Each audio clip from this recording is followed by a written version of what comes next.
No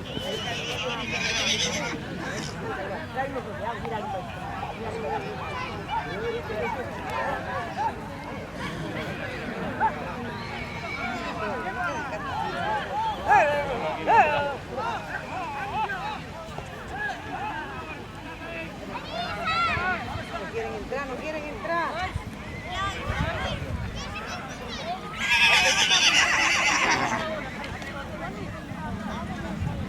Mira los putillos.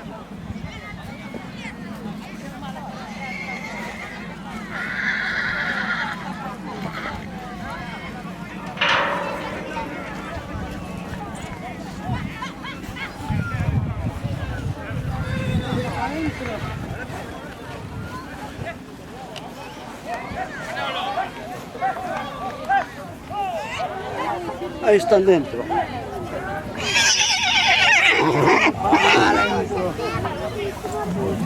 Caballo.